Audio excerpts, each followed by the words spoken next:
सुमन जरा जल्दी कर, स्कूल के लिए देर हो जाएगी। मनु चिल्लाकर बुला रही थी। अभी आई और सुमन सर पर दौड़कर नीचे पहुंच गई। क्यों इतना चिल्ला रही है? 2 मिनट सब्र नहीं रख सकती है? मम्मी को दवाई देकर आ रही थी, उनकी तबीयत ठीक नहीं है, इसलिए देर हो गई। अब जल्दी चल, नहीं तो स्कूल के लिए देरी हो जाएगी। 9वीं कक्षा में पढ़ने वाली सुमन और मनु दोनों अच्छी सहेलियां थी। दोनों साथ ही स्कूल से आती और जाती थी। दोनों को जाते देखकर कविता की आंखों से आंसू छलक आए। सुमन अभी बहुत छोटी है, पढ़ाई के साथ साथ वो अपनी माँ कविता को भी संभाल रही है।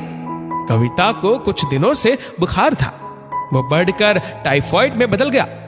अब वो ठीक हो गया, पर उसके बाद की कमजोरी ने परेशान कर दिया है।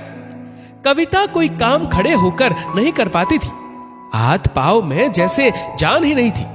डॉक्टर ने भी कहा था कि सेहत सुधरने में अभी समय लगेगा। तबीयत खराब थी तो कविता की माँ नहीं आ पाई, क्योंकि उनकी खुद की तबीयत ठीक नहीं रहती थी और सासू माँ ने आने से मना कर दिया। उनका कहना था कि बहू मेरी सेवा करेगी या मैं बहू की सेवा करूंगी।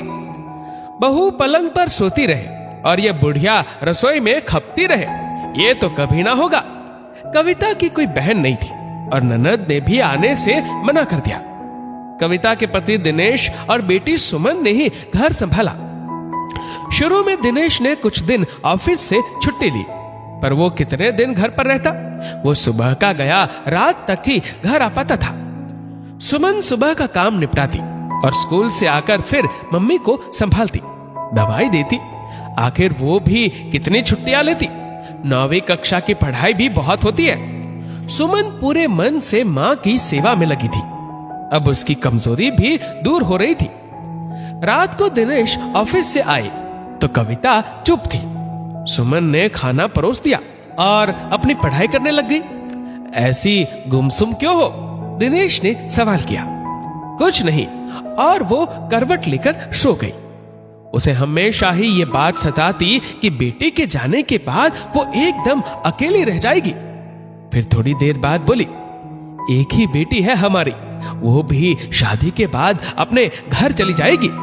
अभी तो हमें संभाल लेती है, बाद में हमारे दुख में ससुराल से थोड़ी आएगी।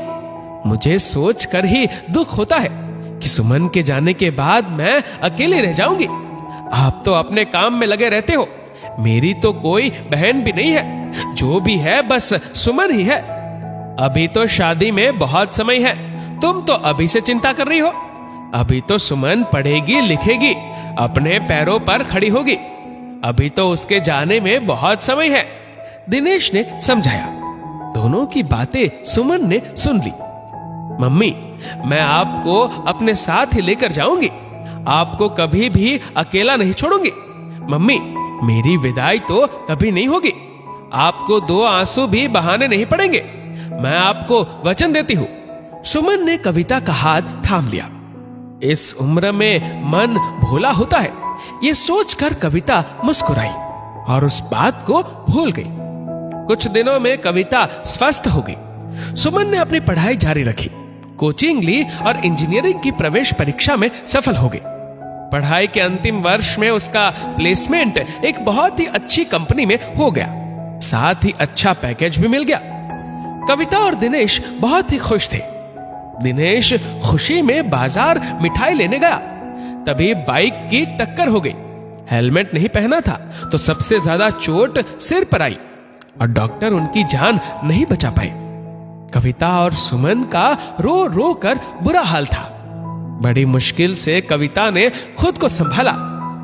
दिनेश की प्राइवेट नौकरी थी तो उसे उसकी जगह नौकरी भी नहीं मिल सकी। थोड़ी बहुत बचत से घर संभाला। सुमन ने अपना अंतिम वर्ष पूरा किया और नौकरी करने लगी। माँ का अकेलापन उससे देखा नहीं जाता था। वो जिद करके माँ को अपने ही साथ ले गई। 2-4 साल तो ठीक रहे, पर फिर सुमन की भी शादी की उम्र हो चली थी।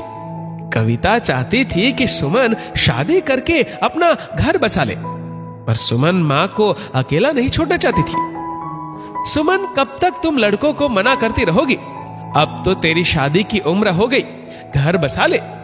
मम्मी, मैं वचन से बंधी हूं। मैंने वचन दिया था कि मैं आपको अकेला नहीं छोड़ूंगी। कौन सा वचन? बेटी, वो तो तूने जोश में बोल दिया था। शहर में तूने अपना घर किराए पर चढ़ा दिया है। मैं वहां जाकर एक कमरे में रह लूंगी। तू मिलने आते रहना।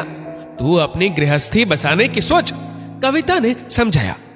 मम्मी, मैंने वो वचन जोश में नहीं, पूरे होश में दिया था। मैं भी शादी करूंगी, पर उस लड़के से जो मेरी मम्मी को साथ रखने के लिए राजी होगा, वरना नहीं। सुमन अपने निर्णय पर टिकी थी। 1 साल बाद उसका ऑफिस में ही नीरज से मिलना हुआ। नीरज की मां बचपन में चल बसी थी और पिता गांव में रहते थे। नीरज सुमन को देखकर ही उस पर मोहित हो गया, पर सुमन ने भी अपनी शर्त सुना दी कि शादी के बाद उसकी मां भी उन्हीं के साथ रहेंगी। मुझे मंजूर है। बचपन में मैं अपनी मां को खो चुका हूं, मुझे इसी बहाने मां का प्यार तो मिलेगा। नीरज ने अपने पिता से गांव में बात कर ली। दोनों परिवारों की सहमति से शादी हो गई। मम्मी, मैंने अपना वचन निभाया। मैंने कहा था ना, मेरी विदाई तो कभी ना होगी। कविता की आंखें भर आई। आखिर सुमन ने अपना वचन निभाया, अपनी मां को अकेला नहीं छोड़ा। दोस्तों, अगर लड़की पढ़ लिख कर आत्मनिर्भर बन जाए तो वो भी अपने माता पिता का बुढ़ापे में सहारा बनती है। अपनी बेटी को आत्मनिर्भर बनाए, बेटियां भी अपने फर्ज पूरे करती है। दोस्तों, इस वीडियो को लेकर आपकी क्या राय है, नीचे कमेंट करके जरूर बताएगा। और अगर आपको वीडियो अच्छा लगा हो तो इस वीडियो को लाइक करेगा, शेयर करेगा ज्यादा से ज्यादा लोगों तक। और ऐसे ही और भी इंस्पिरेशनल वीडियोस के लिए सब्सक्राइब करें हमारे यूट्यूब चैनल को और फेसबुक पर फॉलो करें हमारे पेज को। धन्यवाद।